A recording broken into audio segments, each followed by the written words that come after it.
Ano kaya ang ilang ipanudok mga balaod, hindi mo tao. Naway soon.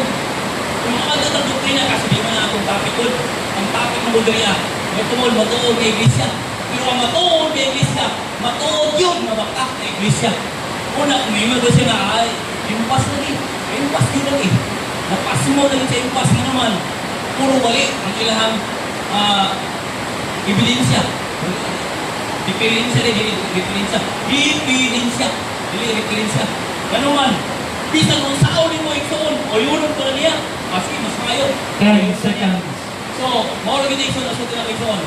Mutuong sa dili ang simbahan na Seventh-day Adventist na tulong na kita makayosa. Ganun naman. Okay, daghang kayong salamat, Sir Jerwin Rosales, sa imuhang negative constructive speech. Sa dili pa kita makusid sa cross-examination mga higala, angay na kong pahinunduman kini nga mga debatidor nga para di ka magkagulian, hulaton muna nato nga mahuman o construct ang pangutana ay atang tubag. Kanya, hulaton po usap nato nga mahuman ang tubag sulod sa 30 segundos ay mo labay sa atong follow-up question. Nasabtan ba na? Mga debaters? Okay.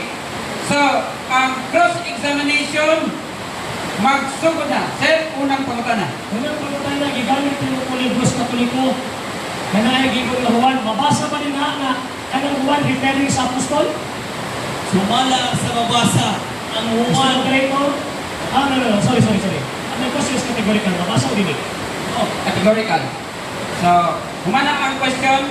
Kumbaga, ang question sulod sa 30 segundos. Tubag.